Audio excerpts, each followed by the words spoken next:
Today we're taking a look at these NBA matches, which are happening on Monday, December 26, 2022, and giving you match breakdowns, betting tips and predictions in general on these games. Welcome back to High Stakes.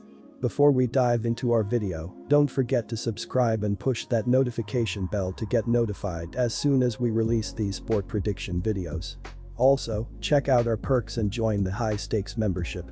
Joining the High Stakes membership is easy, is cheap, but it will help a lot in the growth process of this channel. Plus check out our Patreon in the link down below if you want access for our premium picks.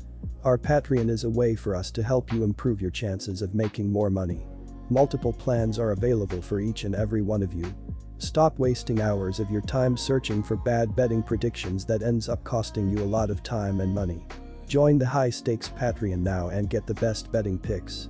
Going back to our video, we will give you 2 betting picks for each game, a team pick and a total pick based on facts and detailed explanation, so make sure to watch our videos till the end so you don't miss any of our picks.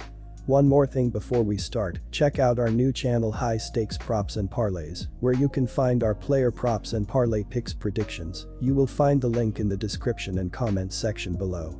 Indiana Pacers vs New Orleans Pelicans. The New Orleans Pelicans will take on the Indiana Pacers at Smoothie King Center on Monday. Indiana opens this contest as 6-point dogs from odds makers. The total is set at 224. The Pacers faced off with the Heat and notched a win by a score of 111-108 in their last contest. Indiana ended with a 48.2% FG percentage, 40 out of 83, and converted 21 of their 47 shots from three-point land. From the free throw line, the Pacers converted 10 of 14 tries for a percentage of 71.4%. In relation to hauling and boards, they collected a total of 43, with 9 of them being offensive. They also doled out 26 dimes in this matchup, as well as forcing 10 turnovers and having 5 steals. In the matter of the defense, Indiana allowed 43.2% from the floor on 41 of 95 shooting. Miami totaled 23 dimes and had 7 steals for the contest. Furthermore, Miami grabbed 38 rebounds, 13 offensive, 25 defensive, and added 6 blocks.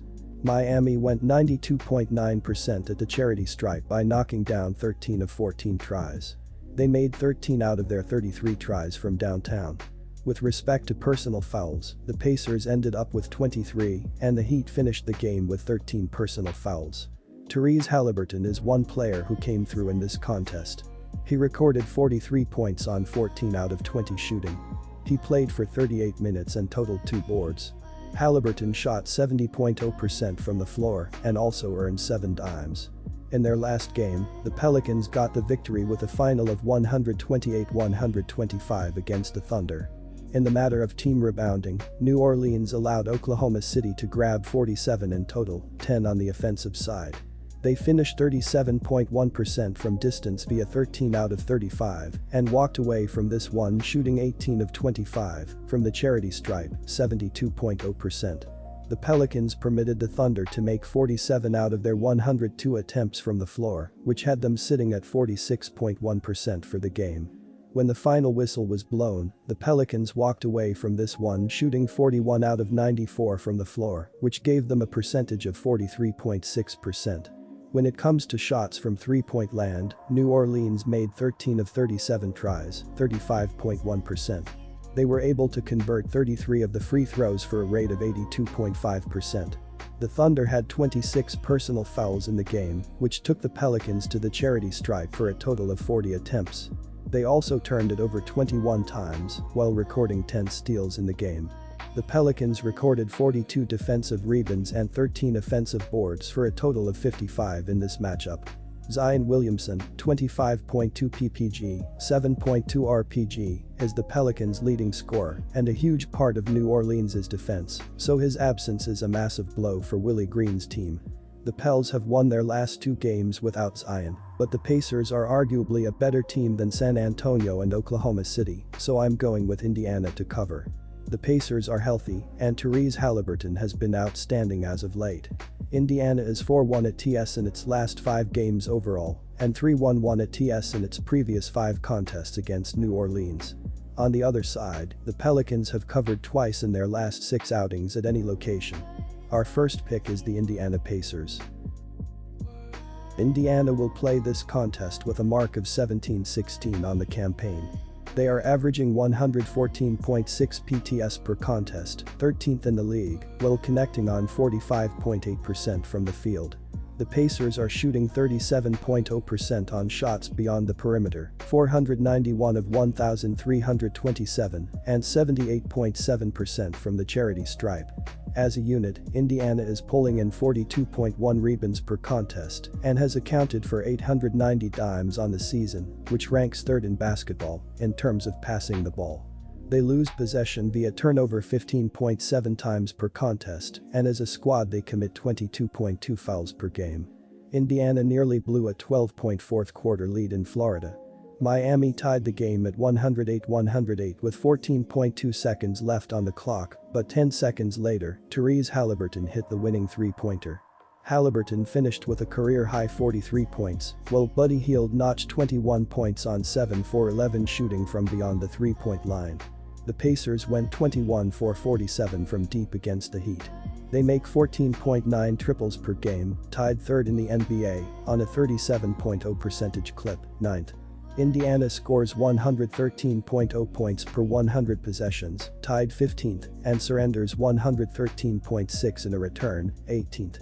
The Pacers love to pick up the pace, recording 101.4 possessions per 48 minutes, 6th. On defense, the Pacers have forced 16.2 turnovers per game, and they draw 20.0 personal fouls. They concede 36.4% on three-pointers, while they are 20th in the league in opponents' PPG, 115.2. The Pacers defensively are giving up a field goal percentage of 46.5%, 1,351 of 2,903, and they surrender 45.8 boards per contest as a team. They are ranked 18th in the league in giving up assists to the opposition, with 823 surrendered on the year. Trey Murphy III ended up having an impact for the Pelicans for this contest. He knocked down 8 out of 13 in this contest for a field goal rate of 61.5% and tallied 5 rebounds. Murphy III scored 23 points in his 40 minutes of playing time and had 1 assist in this matchup. New Orleans has a record of 20-12 for the season. As an offense, the Pelicans are connecting on 48.3% from the field, which ranks 5th in the league. New Orleans has scored 3,774 PTS this season, 117.9 per contest, and they collect 45.3 boards per game. They are dishing out assists 27.0 times per game, 4th in the league, and they turn it over 15.3 times per contest. The Pelicans are responsible for committing 20.4 fouls per game, while shooting 79.1% from the free throw line. The New Orleans defense surrenders 33.8% on three-point shots, 406 of 1,201, and their opponents are making 78.0% of their free throw shots. They give up 25.5 assists and 42.5 rebounds per contest, which rank 17th and 8th in basketball. The Pelicans defensively are ranked 14th in the NBA in PPG surrendered with 113.0. They are forcing their opponents into 16.2 turnovers per game and have allowed teams to shoot 46.5% from the floor, 9th in the NBA. Our second pick is over the total.